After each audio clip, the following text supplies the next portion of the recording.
Yomi Hamzat. Okay. A rí yín nílùú Ṣakí ní èní sà, kí ni nǹkan tí ẹ wá ṣe sà? A gbọ́ pé ìkan nínú àwọn bàbá wa ní agbègbè Òkè Ògùn tá a wà yìí ni àwọn ajínigbé lọ ká mọ́ ṣọ́ọ̀pù wọn. Alhaji Taoreed Hamzat Ọládòkè tí wọ́n dẹ̀ ń gbìyànjú láti jí wọn gbé lọ. Nínú ìlàkàkà wọn a gbọ́ pé wọ́n ṣe wọ́n léṣe púpọ̀. Kódà a gbọ́ pé nígbà tí wọ́n yìnbọn ẹnìkan nínú àwọn tán jọ wà ńbẹ̀ ó ti jáde láyé. Lọ́gán tí a gbọ́ la wò pé ó yẹ kí a yọjú sí wọn nílé ìwòsàn tí wọ́n wà ńbẹ̀ ká kí wọn ká wo bí àlàáfíà wọn ṣe wà. Tí a wá ṣe nìyẹn. Gẹ́gẹ́ bí a ṣe rí pé ojú ajínigbé tó ń pọ̀ sí ní ìlú pàápàá jùlọ kì í ṣe ní Òkè Ògùn káàkiri. Kí ni àrọwà yín lórí eléyìí lórí ọ̀rọ̀? A kí ìjọba pé wọ́n kú ìgbìyànjú lórí ètò ààbò. A gbọ́ bí wọ́n ṣe ń ná ọ̀pọ̀lọpọ̀ owó sí ẹ̀ka ètò ààbò. A dẹ̀ nígbàgbọ́ pé tí aráàlú ò bá pàtẹ́wọ́ káràlú lè rìn lọ́sàn-án kan lè rìn lóru kí wọ́n yan náà láṣẹ dúpẹ́ lọ́wọ́ wọn. Ṣùgbọ́n ìṣẹ̀lẹ̀ yẹn ó ti ń di gbọmọgbọmọ léyìí tó ń jẹ́ kí àwọn èèyàn fẹ́ máa sọ pé kí wọ́n á láǹfààní adúrú owó tíjọba ná sétò ààbò. A sọ pé ìjọba fi ọwọ́ dẹngbẹrẹ mú, ṣùgbọ́n ojú tá a fi wò ni pé kò sí bí ìjọba ṣe fẹ́ náwó sí ètò ààbò tó tí ò bá sí monitoring àmójútó àti enforcement àti sísàmúlò àwọn ohun èlò ìgbàlódé tá a mọ̀ sí technological apparatus. Yóò nira díẹ̀ láti ṣàṣeyọrí nípa ètò ààbò. Irú agbègbè yẹn a gbọ́ pé àwọn àmọ̀tẹ́kùn wà ńbẹ̀ wọn jìnnà síbẹ̀. A dẹ̀ gbọ́ pé fún odidi bíi wákàtí kan ni àwọn ajínigbé náà fi ṣọṣẹ́ tí wọ́n fi ń ṣe tó wù wọ́n. Tí ò bá jẹ́ pé ẹni tí Ọlọ́run fẹ́ lo ẹ̀mí ẹ̀ gan ó ṣeé ṣe ká má rí Alhaji Taoreed Ọládòkè ní ayé Hamzat lásìkò tá a wà yìí. Ẹ wá jẹ́ ká fojú wo ọ̀pọ̀lọpọ̀ èèyàn tí ò lè bọ́ nínú ẹ̀ bẹ́ẹ̀. Nígbà tí àwa wà ní kékeré ohun tó yé wa ni pé àwọn tó máa ń ṣiṣẹ́ láabi yẹn àkókò kékeré náà máa ń lò. Wọ́n á máa sáré kí agbófinró má ka wọn mọ́bẹ̀. Wọ́n dẹ̀ gbọ́ pé ibi tí àwọn àmọ̀tẹ́kùn wà kò jìnnà síbi tí ọ̀rọ̀ yìí ti ṣẹlẹ̀. A sọ pé àwọn àmọ̀tẹ́kùn náà ò ṣiṣẹ́ o, ṣùgbọ́n tí wọ́n bá nílò lọ́dọ̀ ìjọba tó fi jẹ́ pé tí wọ́n bá àwọn ẹni bíi bá ń ṣiṣẹ́ lọ́wọ́ tí wọ́n bá rí wọn wọn ò fi sá kán béèrè lọ́wọ́ ìjọba. Torí ọ̀pọ̀lọpọ̀ ìṣòro tá a ní pẹ̀lú òṣìṣẹ́ ìjọba àti ìjọba ni pé kódà bí ìjọba ò pèsè tí òṣìṣẹ́ ìjọba nílò fún yóò máa gbìyànjú àti cover ìjọba lásìkò ìgbà tá a bá ń bi léèrè pé ṣé eléyìí àbẹ́ẹ̀ léléyìí. Gbogbo yẹn náà orí aráàlú ló dẹ̀ máa ń padà já sí. A nílò àkókò ìṣẹ̀lẹ̀ tó ṣẹlẹ̀ sí bàbá wa láti fi máa leverage on this event láti máa fi ṣe campaign àbí láti máa sọ̀rọ̀ òṣèlú máa sọ pé àwọn kan ò dáa ṣùgbọ́n àwa la dáa bàbá wa la ṣe dáa. Ọ̀rọ̀ ètò ààbò kì í ṣe iṣẹ́ ìjọba nìkan, iṣẹ́ gbogbo wa ni, ojúṣe gbogbo wa ni láti gbìyànjú. Wọ́n ní àwọn kan ló yìnbọn gan lágbègbè yẹn lọ́jọ́ yẹn tó jẹ́ kán padà sá lọ. Irú ẹni tó yìnbọn yẹn tí ò bá yìnbọn wọ́n á farabalẹ̀ wọ́n máa ṣiṣẹ́ tí wọ́n á fi gbẹ̀mí ẹni ẹlẹ́ni ni. Ìgbà tí wọ́n padà sá lọ tí wọ́n gbanú gbó lọ àwọn ń sá lọ lásìkò gbà yẹn. Tá bá rẹni tó gọ síbì kan nu gbó torí bẹ́ẹ̀ ṣe ń sá lọ àsìkò tán wá wọn ó lè tú ibi tán gbà lọ. Irú àwọn nǹkan báyìí ló lè jẹ́ kí ètò ààbò wa ó dúró dáadáa ìta ń pè ní community policing. Yes sir, ní àfikún sir, gẹ́gẹ́ bí olùdíje sí ipò gómìnà ìpínlẹ̀ Ọ̀yọ́ tí Ọlọ́run bá ní kí ẹ já owó orí borí, so kí ni nǹkan ẹ fẹ́ ṣe lórí ọ̀rọ̀ ètò ààbò Ọ̀yọ́ state? Ẹ fi lè kú sir. A rí pé situation Òkè Ògùn ó wà peculiar when it comes to security. So what are you going to do differently? Yeah, ní agbára Ọlọ́run we are optimistic, we have the assurance. A dẹ̀ nígbàgbọ́ nínú àwọn èèyàn wípé wọ́n nílò wa, a máa jáwé olúborí. Tí a bá ti wá jáwé olúborí, ètò ààbò ní àkọ́kọ́. Nítorí pé ẹni tó bá wà láyé ló ń kọ́lé, ló ń ra mọ́tò, ló ń tọ́jú ọmọ. nínú ẹbí mi tí èèyàn kan bá máa kú ẹgbẹgbẹ̀rún èèyàn ló máa ti kú. A kàn máa ń dárúkọ ẹnìkan yẹn ni o, kéèyàn ló ń lọ sóko kó má lè dóko kó má lè délé, kéèyàn wà nírú shop nírú ibi tí bàbá wà yẹn very open place, kí irú nǹkan bẹ́ẹ̀ dẹ̀ ṣẹlẹ̀ ńbẹ̀ káwọn ẹni yẹn dẹ̀ sá lọ bẹ́ẹ̀ yẹn.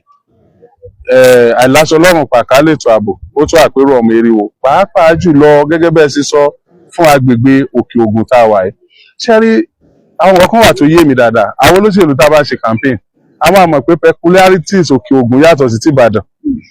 Tá a bá ṣe campaign a mọ̀ pé tòṣèlú yàtọ̀ sí tọ̀yọ́ ó yàtọ̀ sí tògbómọ̀ṣọ́, ṣùgbọ́n tá a bá wọlé tán a máa fún wọn ní same treatment. It's not proper. Ẹ tó bá nídìí ètò ààbò nípínlẹ̀ Ọ̀yọ́ tó bá fẹ́ treat ó yẹ kó treat Òkè Ògùn separately nítorí peculiarities Òkè Ògùn ni. Yes sir, lórí ọ̀rọ̀ security àti àwọn ìgbàta ní ìbàyí láti bí ọdún kan sí ọdún kan lọ ní agbègbè wa ní ìbàyí ní Kwara State níbí pàápàá jùlọ ní Kwara North ló ti náà níjà àwọn ọmọ ilé ẹgbẹ́ ìṣàwọn ẹ̀ṣẹ̀ gẹ́gẹ́ bí ẹ ṣe jẹ́ ẹni tó ń dìbò síbi gómìnà, ṣé ó dìgbà tí wọ́n tó wọlé lẹ tó lè dá sí àbí láti fún gọ́ọ̀mẹ̀ntì ní àìdí àkọlẹ̀ solve problem, or what can you do fún ọ̀kẹ́ tó wọlé? Because ẹ lè fi brilliance yín àbí bóyá connection tẹ ní àbí bóyá ìpèníjà tẹ ti rí láwọn tẹ ti dáhùn fún irú àwọn ọ̀pọ̀lọpọ̀ ọdún yìí ṣé ká lórí ìgbà tó wọlé ni ó sì mọ take life àwọn àti ti gbà yẹn ní ìkàtẹ̀lẹ̀ ṣe é sí láti abẹ́ government. Thank you. Mo ní nǹkan tí mo lè ṣe, nǹkan tí mo dẹ̀ ń ṣe náà ni mo tún máa tẹ̀síwájú láti máa ṣe. Gẹ́gẹ́ bẹ́ẹ̀ ṣe mọ̀ mí pé mo jẹ́ òṣìṣẹ́ agbóhùnsáfẹ́fẹ́ tí ó máa ń lọ́gun ní ọ̀pọ̀lọpọ̀ ọgbà tí ó máa ń sọ wípé eléyìí ló tọ́ eléyìí ni ò tọ́. Tí mo bá tún dé orí afẹ́fẹ́ gẹ́gẹ́ bí ìṣe mi, èmi kì í ṣe olóṣèlú tí yóò tọ́jú àìdíà tó lè ran àwọn èèyàn wa lọ́wọ́ nítorí pé tí mo bá débẹ̀ mo fẹ́ máa lò rárá. Èmi kàn fẹ́ kí ìkẹ́dà ni kò ń ṣe póṣèlú ní interest mi. So tí wọ́n bá ti ṣe tó yẹ kán ṣe tàdé ń gbáyé àlàáfíà, it is not a must gbogbo akọ́la gbọ́dọ̀ mọ̀ pé torí ibẹ̀ yẹn. Ara àwọn nǹkan tí mo lè ṣe náà ni èyí tí mo kọ́kọ́ wá láti wá ṣe. Ẹlẹ́ẹ̀kejì náà ni pé ká continue láti máa bájọba sọ̀rọ̀. Ó kàn jẹ́ pé tẹ́ni tó bá ti jáde kó fẹ́ ṣerú tá à ń ṣe ọ̀rọ̀ rẹ̀ máa ń rùn létí ìjọba. Yóò dàbí pé bóyá ó ń ṣe campaign àbò ń fẹnu àbùkù ẹnu ẹ̀tẹ́ sọ èyí táwọn ti ṣe páwọn ò ṣe dáadáa ni. Wọ́n ṣe dáadáa ṣùgbọ́n kẹ́kàn jọ kán bá wa wò pé n tí ó ṣiṣẹ́ ń bàdàn kò ṣiṣẹ́ lókè Ògùn kò ṣiṣẹ́ lógbómọ̀ṣọ́ ká wá fọwọ́ kọ̀ọ̀kan tó tọ́ sílùú kọ̀ọ̀kan ká fi mú un. Fún ìbéèrè ìkẹyìn ẹjọ́ tó lọ àwọn hunters tó ń control láti Ìbàràpá wọ Ṣakí wọ Ìṣẹ̀yìn tó fi dé Togo Ṣakí ni wọ́n wà tó fi control àwọn hunters. wọn kò sọ tí ń jẹ́ health insurance fún wọn. mo fi títí NHIS ní like 5 or 6 months ago lè béèrè iye tó ń sọ per head lórí wọn. àwọn hunters mo ṣe bí sì wọn bí láti béèrè pé numbers owó kò mọ̀ pé wọn pé 1,000 ó wà lè pọ̀. so numbers yẹn tábàdé wò á rí i pé owó tó ní wọ́n san ní NHIS sí owó yẹn ò ní 23-25 million naira lọ. kí lẹ́yìn lórí pẹ̀lú láti béèrè. àwọn hunters wà neglected. Àwọn hunters tẹ̀ ń sọ yẹn they were neglected. The treatment given to them cannot be compared with the one given to Àmọ̀tẹ́kùns. Wọ́n rí wọn. Àwọn hunter yẹn kàn jẹ́ àwọn tó fi ẹ̀mí ara wọn jìn fún àlàáfíà agbègbè Òkè Ògùn ni kò ṣe pé wọ́n tọ́jú wọn. Ìjọba tó bá dẹ̀ fẹ́ kétò ààbò kó ṣiṣẹ́. Security is local. Local government can do more better than state government. Tá bá ń sọ nípa àwọn èèyàn àbọ̀ àkànbẹ tó jẹ́ pé wọ́n benefit lára àwọn tá a rò pé wọ́n ń gbé sùnmọ̀ tó jẹ́ Yorùbá. Kí ni ìmọ̀ràn yín fún àwọn bẹ́ẹ̀? Wọ́n àwọn ló kó bá wa jù lókè. Màá kàn gbà wọ́n níyànjú pé gbogbo wàhálà tó ń ṣẹlẹ̀ yìí yóò kan ìran tiwọn náà o. Nígbà tí èèyàn bá ń torí pé ó ń rí owó tó dẹ̀ fẹ́ mí èèyàn gẹ́gẹ́ bíi tiẹ̀ tó fi ń ta kite aburú ni. So a gbà wọ́n níyànjú kí wọ́n jáwọ́ kúrò nínú ẹ̀ because nǹkan tí ó ṣẹlẹ̀ náà ni ó ṣẹlẹ̀ tọ́lọ̀ kó ṣàánú. ìdáhùn sí ìdáhùn obìnrin ilé ẹ̀ka ti dáhùn bí ọ̀rọ̀ ẹ̀ ti sọ̀rọ̀ fáwọn àwọn ọdẹ ẹ̀ ti sọ̀rọ̀ nípa ẹ̀ ṣé ìgbésẹ̀ máa wà lórí látọ̀tọ̀ yìí fún wọn. Tí àwọn bá wọlé tí àwọn ọdẹ á rí ájú health insurance lọ tí wọ́n bá absorb àwọn ọdẹ yẹn ẹni tó bá ní health insurance ó mọ̀ pé tóun bá ní ìṣòro lójú ìjà ìjọba á tọ́jú òun gbogbo ẹ̀mí ni ó fi jàjà yẹn ṣùgbọ́n tó bá jẹ́ pé kò sí health insurance kò sí nǹkan kan fún un ìjà wo ló fẹ́ jà in fact mélòó lẹ pè wọ́n gan. I think láì jẹ́ pé mo déjọba gan èmi gangan lè ṣe yẹn. Thank you, sir. Ẹ jẹ́ kí n rí wọn màá ṣe health insurance fún gbogbo wọn. ẹ bá a dárúkọ yín lẹ́ẹ̀kan. Orúkọ mi ni Abdulrahman Oríyọmí Hamzat.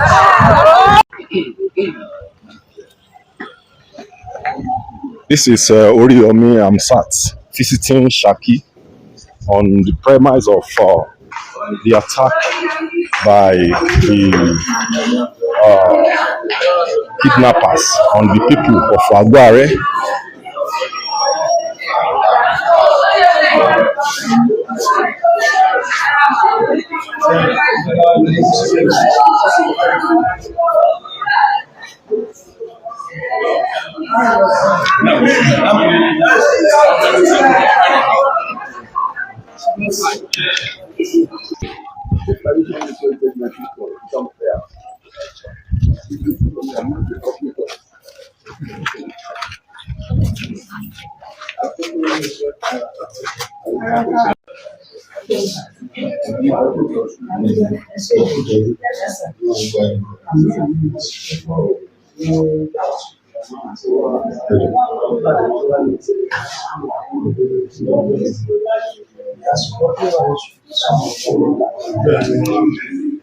Wọ́n ní àwọn náà máa contact yín láti jẹ́ pé ìpínlẹ̀ ẹ̀sìn máa wà successful nítorí àtìsí wọ́n jẹ́ olùkàwé tí ìlú pọ̀ lábẹ́ rẹ̀ láì jẹ́ pé téèyàn bá fẹ́ ṣèpàdé bẹ́ẹ̀ wọ́n máa ń bring much expenses Torí àwọn ibi tó jìnnà tó táwọn jìnnà èèyàn tí ti wọ́n wá. fẹ́ wá because of him we now suspended the meeting indefinitely so kọ́lọ́wọ́ fún wọn lálàáfíà Àmín. kí ọlọ́run má jẹ́ kí a fi irú rẹ̀ gbà and then I dey appreciate yín náà tẹ gbọ́ nǹkan báyìí láti down from Ibadan and came down to here.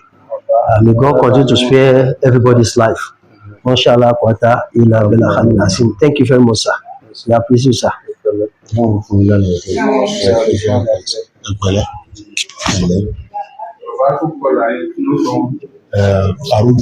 Bàbá àrò àjọ wa náà ni but ọ̀rẹ́ pé ibi kan náà ti dá àwọn padà bóyá kankan jọ̀wọ́ sí.